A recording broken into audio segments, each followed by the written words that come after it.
Bonjour, ici le pasteur Joël Spinks et bienvenue à l'émission Vie de foi. Quelle joie de vous avoir avec nous aujourd'hui et quelle joie d'avoir pasteur Donato Anzalone. Bonjour, pasteur Donato. Bonjour, pasteur Joël. Gloire à Dieu. Aujourd'hui, on va poursuivre dans notre étude biblique en parlant de l'offense et on croit que le Seigneur est déjà en train de travailler dans des cœurs, en train de libérer des captifs. Et on a vu dans notre première émission qu'on peut être vraiment pris par les griffes de l'ennemi, en fait, les griffes de l'offense. Vous avez parlé de l'offense en utilisant ce livre, en fait, qui est une boîte pour illustrer un peu l'offense. Je vous invite aujourd'hui à nous parler encore, juste rapidement, faire un survol de l'offense. C'est quoi au juste pour nos amis à la maison? En fait, l'offense, c'est avant tout quelque chose qui sort d'une blessure. On a été blessé par quelque chose Mhm. et peut-être qu'on ne laisse pas aller, peut-être qu'on ne passe pas outre. Et en fait, cette blessure devient ou on la fait devenir une offense. Mm. Et souvent, ça se mélange avec de l'amertume, de la rancœur. Je ne veux plus pardonner. De l'amertume, je suis amer vis-à-vis de quelqu'un, amer vis-à-vis de la vie. Il y a Mhm. des gens qui sont offensés sur Dieu. Oui, c'est vrai. La Bible dit même que certains étaient offensés sur Jésus. Vous Mhm. rappelez-vous quand Jésus est à Nazareth et il parle et les gens sont littéralement offensés. La Bible dit que Jésus était pour eux une occasion de chute. Mhm. Pourquoi? C'est dans Matthieu 13, on voit ça aussi. Il dit ceci, Matthieu 13, à partir du verset 54 à 57, s'étant rendu dans sa patrie, il enseignait dans la synagogue, de sorte que ceux qui l'entendirent étaient étonnés. Ils disaient, d'où Mhm. lui vient cette sagesse et ces miracles? Écoutez maintenant ici, n'est-ce pas le fils du charpentier? N'est-ce pas Marie qui est sa mère, Jacques, Mhm. Joseph, Simon et Jude ne sont-ils pas ses frères? Et ses sœurs ne sont-elles pas toutes parmi nous? Mais Mhm. d'où lui vient donc toutes ces choses? Et la Bible dit, et il était pour eux une occasion de chute. Mhm. Et c'est là que Jésus va dire cette phrase célèbre, un prophète n'est méprisé que dans sa propre patrie et dans sa maison. C'est ça. Et en fait, le pire là-dedans, c'est qu'à cause de cette offense, c'est-à-dire, c'était pas que Jésus a fait quelque chose de mal, Mhm. mais il ne pouvait pas accepter qu'il était ce qu'il prétendait être. Wow. Ces gens-là étaient familiers avec Jésus. Ils- Ils étaient familiers. Mhm. Exactement. Et souvent, l'offense, ça va avec les gens qu'on connaît, qu'on aime, qu'on respecte, qu'on admire des Mhm. fois On ne aussi. reconnaît pas l'onction sur la vie d'une personne. Alors, on ne reconnaît pas Je me l'onction. souviens, pasteur Alain Patrick Tsengui, qui est Oui, un ami à moi que j'aime beaucoup, il disait que il pouvait aller prêcher dans plein d'églises et voir des miracles surnaturels, évidemment. Là. Les miracles sont toujours oui, surnaturels, oui, mais il pouvait voir la gloire de Dieu éclater partout. Mais dans son église locale, il avait vraiment du mal à voir des guérisons. oui. Et un jour, il s'est choqué à la québécoise. il a dit, en tout cas, je me souviens plus exactement les paroles exactes, mais en gros, je refuse que vous soyez familier avec mon onction. Et Amen. puis, dès qu'il a dit ça, les gens ont commencé à comprendre, ah, c'est vrai, notre pasteur est un homme de Dieu, loin de Dieu, et s'il vit ou il voit toutes sortes de miracles ailleurs, on devrait en voir ici aussi. Mais des fois, le niveau du déshonneur, en fait, on est dans le déshonneur souvent, on est familier, et si on peut être dans le déshonneur par rapport à Jésus, Jésus, le Fils de Dieu, même lui, il a été déshonoré. Oui. Et pourtant, à cause de ça, on voit qu'il y avait justement cette offense qui était là Oui. dans le cœur des gens, qu'ils ne pouvaient pas recevoir. Et la Bible dit qu'il n'a pas pu faire beaucoup de miracles là, à cause de cette Mhm, familiarité. mhm, Et ça, ça vraiment, ça peut être une grande force dans l'offense, cette familiarité. Parce qu'on ne peut pas admettre, en tout cas dans le cas ici, que la personne avec qui qu'on côtoie tellement, qu'on est beaucoup ensemble, on le voit tous les jours. Ici, dans ce cas-là, il ne l'avait pas vu pendant un bout de temps, mhm. mais il est parti, fils de Marie du Charpentier, il est revenu comme prophète. Ouais, Il ne pouvait pas l'accepter. c'est ça. Et beaucoup de gens n'acceptent pas le ministère de leur pasteur Mhm. par la familiarité. Et quand vient-elle la familiarité? Dans ce cas-ci, dans le cas de beaucoup de gens, c'est qu'on commence à avoir trop de proximité avec le pasteur, peut-être même avoir les défauts du pasteur. C'est ça. On doit Ouais. passer outre. Mhm. À la fin, c'est toujours un homme ou une femme, des fois il y a des pasteurs qui sont femmes, envoyés de Dieu. C'est ça. Mais quand on voit les défauts, on voit bon, l'humanité de la personne, après, on oublie l'aspect divin. On oublie Exactement. l'appel de Dieu, on oublie l'onction parce qu'on on discerne seulement ce que nos 5 sens peuvent discerner. Et puis, on est là dans le naturel et on oublie totalement l'appel de Dieu, l'onction de Dieu. Et là, on peut entrer dans le mépris, en fait. Et là, on marche dans le déshonneur Ouais. et on s'attire sur nous. En tout cas, c'est pas la bénédiction de Dieu. Ah oui, mais en fait, je pense qu'il y a un refus. Mm. Et c'est là l'offense par rapport au serviteur de Dieu, là. Mais c'est le refus d'accepter que Dieu va l'utiliser, puisque maintenant je connais ses défauts. Wow. C'est spécial, hein? Et refus d'accepter celui qui envoie. Mm. Parce que si on ne reçoit pas le pasteur, on ne reçoit pas Dieu non plus. C'est ça. Et si aujourd'hui, on a des amis à la maison qui disent, OK, je réalise que c'est ma vie, là. C'est sûr que vous allez détester soit Pasteur Joël ou Pasteur Donato, ou vous allez comprendre, OK, peut-être c'est ça, là, mon problème dans ma vie. Peut-être je marche dans le déshonneur, j'ai une porte ouverte dans ma vie et finalement, ça va très, très mal. Peut-être vous réalisez ces choses-là. C'est sûr que vous allez me détester ou détester Pasteur Donato, les messagers de Dieu, mais en fait, c'est la vérité. Donc, devant cette vérité, vous pouvez vous repentir et dire, Seigneur, je te demande pardon. J'ai marché dans le déshonneur et puis j'ai attiré des choses sur ma propre vie et je veux vraiment être délivré de ces choses-là. Et si vous le faites parce que vous êtes prêt à vous humilier, Dieu va vous élever au temps convenable. Mais si vous refusez de vous humilier, si vous refusez de vous repentir, finalement, vous allez continuer à marcher comme vous marchez en ce moment. Et si vous êtes heureux comme vous êtes, bien gloire à Dieu.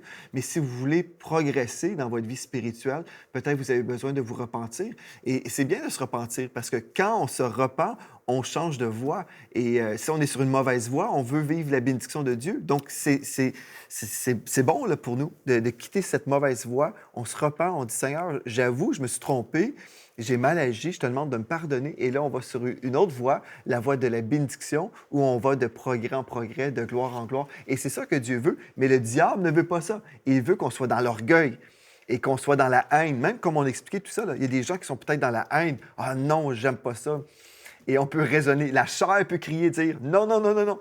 Mais l'Esprit de Dieu vous dit peut-être que vous devez vous repentir. Et si vous vous repentez, vous allez voir la main de Dieu et la bénédiction de Dieu dans vos vies. Ouais. D'ailleurs, le psaume 133 Oui. parle très bien de cela. Il dit, oh, voici qu'il est agréable, qu'il est doux pour des frères de demeurer ensemble. C'est comme l'huile précieuse qui, répandue sur la tête d'Aaron, descend sur la barbe d'Aaron et qui descend aussi sur les vêtements. Et c'est comme la rosée de l'Hermon qui descend sur la montagne de Sion. Et il dit, c'est là que l'Éternel envoie la bénédiction, la vie pour l'éternité. Ouais. Et là, il y a un facteur fondamental de l'unité dans l'Église locale. Quand la tête représente la tête de l'Église locale, moi je pense la barbe ici représente un petit peu ce qui est le plus proche du pasteur de la tête. Et les vêtements représentent les membres. Et si on est connectés l'un avec l'autre, l'onction pastorale qui est sur le pasteur va se descendre sur tout. Et quand on est connecté et pas déconnecté par une offense avec son pasteur, qu'est-ce qui va se passer? Quand on est connecté avec son pasteur, alors la bénédiction. Dieu dit, c'est là qu'il envoie. Une autre traduction dit, c'est il leur donne la bénédiction d'aller là. Wow, gloire à Dieu. C'est merveilleux hein, quand on peut marcher sous une autorité qui est bénie, la bénédiction descend sur nous. Et des fois, les gens vivent une certaine bénédiction sous un ministère, mais l'orgueil est là. Et puis on se dit, bien là, si je faisais des choses autrement, finalement, je pourrais être béni et mes idées sont meilleures. Et bref, on a toutes sortes de raisonnements. Mais finalement, des fois, on sort de cette couverture spirituelle d'une certaine façon. Et puis finalement, on voit que finalement, on avait bénéficié de plusieurs choses à cause de l'onction pastorale. Et dans mon cas, je l'ai vécu. J'ai été sous des ministères bénis et j'ai reçu la bénédiction de Dieu. Et j'ai su honorer aussi les gens qui étaient au-dessus de moi. Et je veux encore honorer aujourd'hui les gens qui sont au-dessus de mon autorité parce que nous sommes tous appelés à être sous autorité. Oui. Et si on peut marcher dans l'honneur, wow, ça change des choses dans nos vies. L'honneur change des choses. Absolument. Et en fait, regardez Myriam et Moïse dans l'Ancien Testament. Ouais. Moïse n'a rien fait. Tout ce qu'il a fait, c'est recevoir les paroles de Dieu et les donner. C'est tout. Marcher dans l'obéissance. Il travaillait son ministère. Moïse n'a rien fait à Myriam, mais elle s'est offensée. Oui, c'est vrai. Et elle a dit, mais moi aussi je peux prophétiser comme lui. Vous vous rappelez de l'histoire? Alors, ça ne voulait pas dire qu'elle ne pouvait pas prophétiser comme lui. D'ailleurs, Dieu le dira plus tard. Oui, tu peux prophétiser comme Moïse, mais Moïse et moi, on est des amis. On se parle face à face. Amen. Il y avait autre chose. Et c'est vrai que dans le ministère pastoral, dans l'église locale, il y a des collaborateurs, etc., tout, qui font du bon travail, mais il y a toujours un pasteur. Et c'est le pasteur qui reçoit la direction du Seigneur. Mais elle était offensée. Vous connaissez l'histoire. Elle a eu la lèpre. Et si ce n'était pour l'intercession de Moïse de nouveau, qui est une image de Jésus-Christ, de quelqu'un qui veut le bien, même de ceux qui le font du mal, eh bien, ça restait dans la lèpre. Hein. C'est ça. Mais c'était le déshonneur dans tout ça. Puis C'est le déshonneur, absolument. Comme vous dites, Moïse était innocent dans tout ça, là. Mais pourtant, elle était offensée. Ouais. Et puis on voit l'offense, finalement, ça ouvre une porte terrible. Même dans son cas, c'était la maladie. Oui, terrible. Et en plus, son offense, à la fin, ce n'était pas contre Moïse, c'était contre Dieu. Oui, c'est ça. Et là, on doit oublier, on n'a jamais oublié, pardon, derrière les personnes, il y a Dieu encore, il y a Dieu qui envoie, il y a Dieu qui bénit. Et au lieu de se réjouir, ben certaines personnes, malheureusement, s'offensent. Mais on est là pour donner des solutions, c'est ça qui est extra. Exactement. Nous sommes là pour ça. C'est ça qu'on veut voir aujourd'hui. On veut vous voir libérer. Donc, Pasteur Donato, vous avez mentionné 6 choses. Il y a vraiment 6 sources, si on veut, ou en tout cas 6 faits qu'on devrait comprendre concernant l'offense. Ouais. Si on est prêt à se regarder dans le miroir, aujourd'hui, on peut être transformé. Amen. Oui. Ben, écoutez, d'abord, hier, vous m'avez mis en panique quand vous m'avez lu votre liste. Je me dis, ouh là là, je dois faire moins attention. Écoutez, la liste que vous avez donnée, je crois qu'on doit toujours se la relire soi-même. Est-ce que quand j'entends un tel nom, est-ce que ça me fait du bien ou du mal et tout? Est-ce que quand quelqu'un est béni, quelqu'un peut-être qui m'a fait du mal est béni, est-ce que ça me fait du mal et tout? Votre liste était pertinente et j'encourage tout le monde à la relire. Parce que quelquefois, on a pardonné et on ne se rend pas compte que quand même, il y a des résidus. Et en tout cas, votre liste pour moi a été très importante. Et je vous remercie beaucoup pour cela. Vous pouvez aller sur enseignement.com et réécouter l'enseignement d'hier. Et on a les notes aussi qui sont là. Mais c'est important parce que même, on peut se repentir plus qu'une fois. Hein. Oui. Hein, Pasteur Donato, si on croit avoir pardonné quelqu'un, mais après, l'ennemi revient, la chair est là, et puis on a encore des sentiments mauvais concernant une personne, on peut se repentir encore et dire, Seigneur, pardonne-moi, purifie mon cœur. Je veux vraiment pas être comme ça. Je veux pas penser d'une façon négative. Je veux aimer et avoir une bonne vision de cette personne-là qui m'a blessé. Oui, et même si on a pardonné là où les personnes ou la chose ou quoi que ce soit, relire cette liste nous aide à voir s'il n'y a pas des résidus qui n'ont rien à voir avec cette personne, mais qui encore sont des choses qu'on doit travailler dans notre propre caractère. Oui. Donc on parle de 6 choses. Oui, allez-y. Concernant les offenses, on en parlera ensemble. Mais Jésus avait dit, beaucoup trébucheront. Alors ils se trahiront, ils se détesteront les uns les autres. On l'a très bien lu hier soir. On a dit que ce mot trébucher, c'est de nouveau l'idée de l'offense et tout. Parce que l'offense, c'est justement trébucher. C'est comme ce bâton qu'on donne dans les mains de l'ennemi. Et l'ennemi fait ce qu'il veut avec ce bâton. D'ailleurs, c'est intéressant. C'est que sans ce bâton, le piège ne pouvait pas être ouvert. C'est ça, ben oui, c'est vrai. Sans l'offense, le piège ne pouvait pas être ouvert. Notre offense, c'est un outil qu'on donne à l'ennemi pour nous attirer vers un appât. Et dans le piège, nous ne sommes pas libres.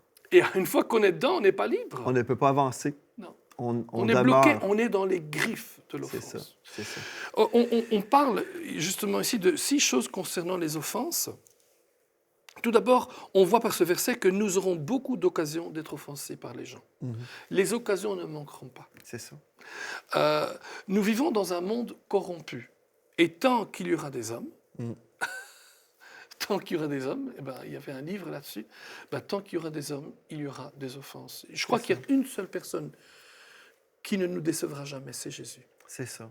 Mais il y a encore des gens qui risquent d'être déçus par Jésus quand même, ou offensés par lui, parce qu'il n'a pas, entre guillemets, répondu à leurs prières, mais peut-être parce qu'ils n'ont pas non plus suivi les règles de la prière. On sait qu'il y a des règles pour la prière.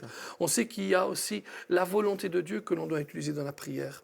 Volontairement ou non, des gens nous blesseront, et alors nous aurons l'occasion d'être offensés. C'est là où je dis que mon épouse et moi, nous avons pris cette décision. Il y a de nombreuses années, et je vous assure, ça a été pour nous une décision ferme, une décision de qualité. Si quelqu'un nous blesse, nous refusons que cette blessure atteigne notre cœur. Amen. C'est pas facile, non, mais nous refusons. Et c'est là, même quand on relit la liste que vous avez dit hier, cette liste nous aide à voir, attention, est-ce que c'est en train d'atteindre mon cœur? Je pensais avoir pardonné, ou je suis certain d'avoir pardonné. Mais quelque part, j'ai laissé quelques résidus atteindre mon cœur. Je dois refuser. Et donc, ça fait partie de ce nettoyage Ouais. personnel, de cette repentance personnelle où je dis non, je refuse.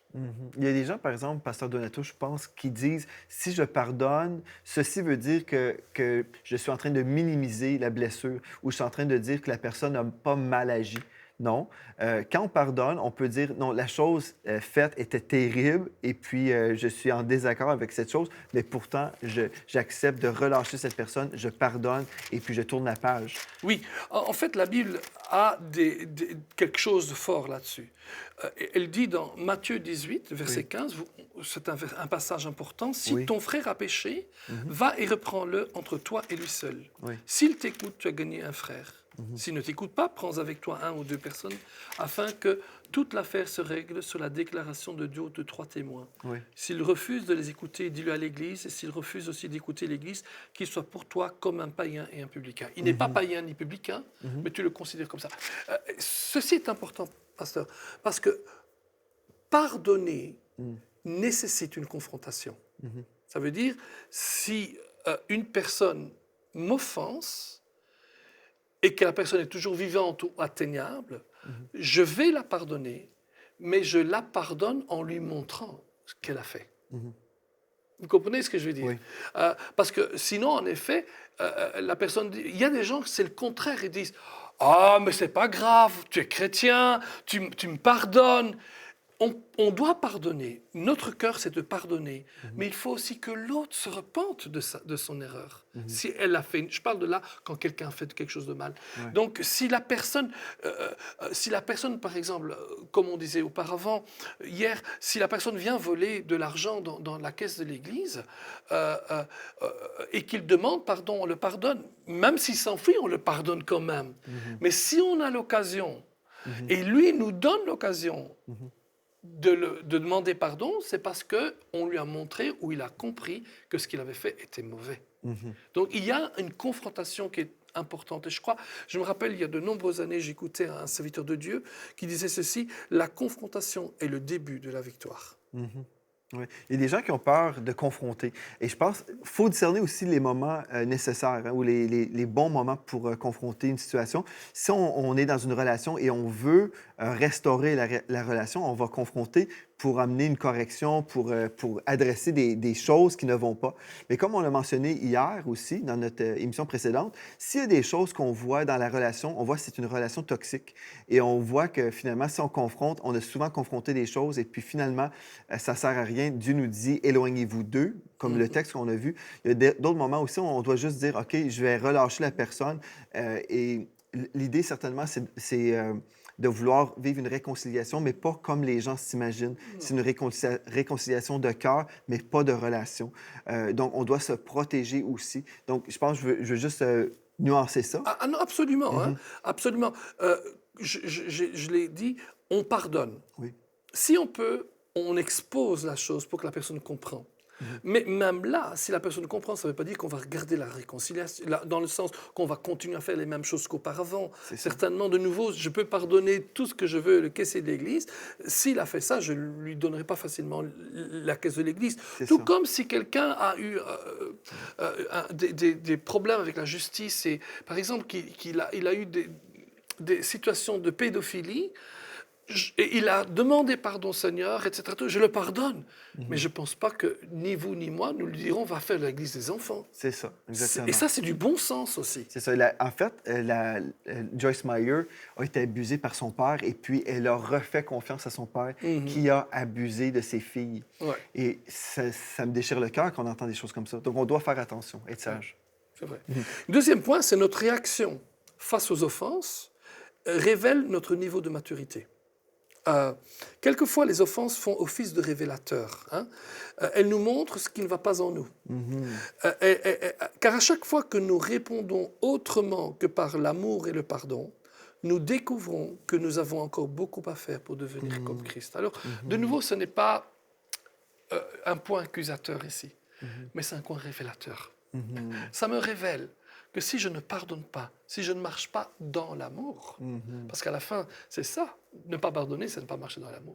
Si je ne marche pas dans l'amour, je montre que ma maturité chrétienne n'est pas encore à ce niveau-là. Et je crois que nous devons vraiment aller le plus loin possible dans la marche avec l'amour. Amen, c'est bon. Amen.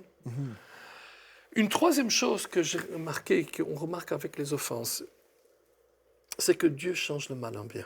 C'est vrai. Pour ça, il est important, si on va dans le livre de la Genèse, on voit quelque chose de très bien. Je pense à un homme, d'habitude, chaque fois que je lis toute l'histoire de cet homme qui s'appelle Joseph, je pleure. J'aime trop cette histoire. Je suis ému par les événements, comment la providence de Dieu a conduit Joseph jusqu'en Égypte. Mais ce qui est intéressant, c'est que Joseph a eu une certaine maturité où il a compris que ce qui lui est arrivé, ce n'est pas Dieu qui l'a envoyé. Alors, vous vous rappelez quand Joseph est devenu premier ministre, enfin, en petit résumé de la vie de Joseph, Joseph est le fils, probablement le fils préféré de Jacob. Il a deux rêves, ses frères veulent le tuer. Ils vont le tuer, ils méditent de le tuer, mais grâce à Ruben, ils ne vont pas le tuer.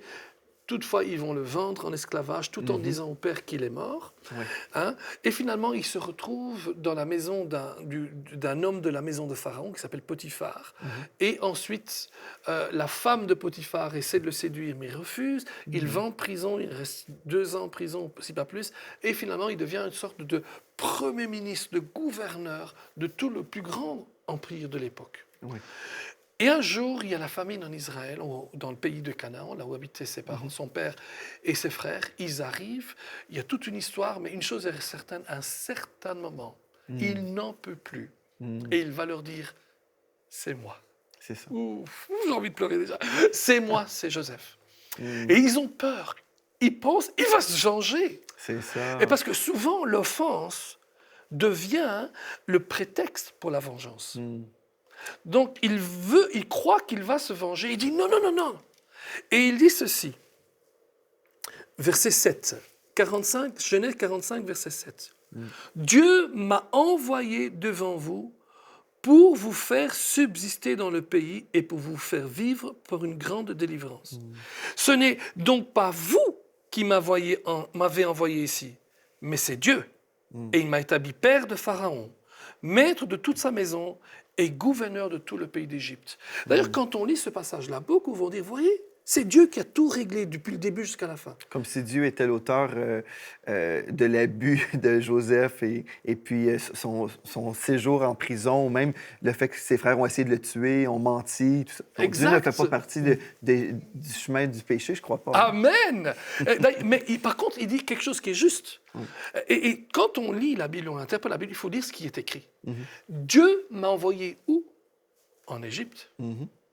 Dieu ne l'a pas vendu en esclavage. C'est ça. Le chemin, c'était pas le chemin de Dieu, Exactement. mais la destination était celle de Dieu. Amen, amen. Oui, Dieu a a apporté Joseph en Égypte, mais c'est son bien, ses frères qui l'ont vendu en esclavage. Dans Genèse 50, 20, il dit autre chose. Et là, c'est bien parce que comme ça, il n'y a personne parmi ses frères qui se dit « Ah, c'était pas nous, c'était Dieu. Ah, c'est ça. Dieu a utilisé nous, mais en fait, c'était lui. » Non, c'est pas ça. Il dit ceci, Genèse 50, verset 20, il dit « Vous aviez médité de me faire du mal, mais Dieu l'a changé en bien pour accomplir ce qui arrive aujourd'hui, pour sauver la vie à un peuple nombreux. Amen. Dieu n'envoie pas le problème, mais il va l'envahir. C'est ça. C'est comme, je pense, à un texte dans la parole de Dieu, dans Romains, chapitre 8, et au verset 28. Oui. Nous avons souvent entendu les gens citer ce verset hors contexte. Mais aujourd'hui, je veux juste... on va voir ce que Dieu veut faire. En fait, s'il y a du négatif, si on vit des choses négatives, je ne sais pas, vous avez reçu un diagnostic d'une maladie, un très mauvais rapport, plusieurs chrétiens vont dire « Ah, bien, toute chose concourt au bien de ceux qui aiment Dieu. » On va citer ce texte-là et on va prendre l'histoire d'une maladie, par exemple, et on va dire « Bien, Dieu m'envoie ça pour me sanctifier, me former. » Bref, on a toutes sortes de théologies. Mais le texte, dans Romains chapitre 8, Et au verset 28, nous pouvons le lire ensemble. Nous savons du reste, remarquez bien, que toute chose concourt au bien de ceux qui aiment Dieu, de ceux qui sont appelés selon son dessein. Nous savons que tout ce que l'ennemi veut faire contre nous, Dieu est capable de prendre cette situation-là et la Amen. transformer pour notre bien. Absolument. Mais si on prend le texte dans son contexte, et c'est toujours ça qu'on veut faire, hein, c'est ça qui est important, nous voyons au verset 26, donc quelques versets avant, il est écrit « De même aussi l'Esprit nous aide dans notre faiblesse, car nous ne savons pas ce qu'il convient de demander dans nos prières, mais l'Esprit lui-même intercède par des soupirs inexprimables. » Au verset 27, « Et celui qui sonde les cœurs connaît la pensée de l'Esprit, parce que c'est selon Dieu qu'il intercède en faveur Yes. des saints. » Donc, si je vis une épreuve, Amen. le diable m'attaque, je ne sais pas, peu importe l'épreuve, mais je prie en esprit. Et là, je suis en train de prier les prières parfaites. Amen. Et Dieu va prendre cette Absolument. situation négative que Satan m'a envoyée, là, peut-être pour me détruire, me voler, m'égorger, me détruire. Il va prendre cette situation-là et cette chose-là va exploser dans la face du diable. Cette chose-là va exploser dans son visage et puis moi, je vais voir la victoire de mon Dieu et je vais voir comment Dieu est capable de prendre ces choses négatives pour mon bien. Alléluia. N'est-ce pas merveilleux? Alléluia. Mais si je suis dans l'amertume, dans le non-pardon, quand je vis une épreuve, au lieu de prier, je parle en mal, je ne sais pas trop, mais je suis vraiment charnel et je suis dans ce piège-là, bien, je ne peux pas avancer. Je ne peux pas vivre les percées que Dieu veut que je vive. Amen. Oh bien, en fait, ce passage est tellement fort parce que il nous dit l'Esprit vient donc se souvenir à nos faiblesses et c'est par des langages inexprimables, ineffables. En fait, ça montre que quelquefois, honnêtement, quand on est blessé ou quoi que ce soit, on a envie de dire des tas de choses à Dieu et de verbaliser tout. Mais si on laisse l'Esprit prier à travers nous en d'autres langues, alors Dieu va faire concourir Exactement. toutes choses. Donc, au lieu, il y a des gens qui vont dire, bien, moi, j'ai besoin de me vider le cœur. OK? Je vis les choses, j'ai besoin d'en parler, j'ai besoin de me vider le cœur. Vous avez raison. Vous avez besoin de vous vider le cœur, mais de la bonne façon. Amen. Videz votre cœur en priant en d'autres langues. Hein? Excellent, Priez excellent. en d'autres langues et laissez Seigneur intervenir dans cette situation.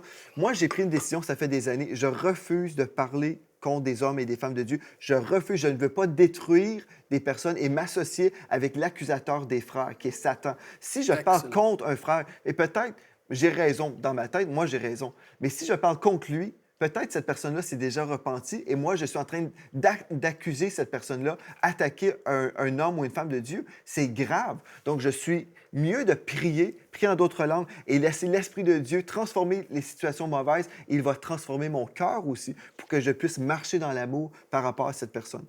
Gloire à Dieu. On va continuer dans notre prochaine émission. On va parler encore des choses qui concernent l'offense parce que comme on apprend ces choses-là, on peut faire des changements dans nos vies et laisser l'Esprit de Dieu nous restaurer. Merci, Pasteur Donato, d'avoir été là aujourd'hui. Merci, Pasteur Joël, c'est une joie. Gloire à Dieu. Donc, revenez demain pour la suite et d'ici à demain, soyez richement bénis. Cette émission est rendue possible grâce au précieux soutien des partenaires d'Enseigne-moi Canal International. Retrouvez tous nos programmes sur enseigne-moi.com.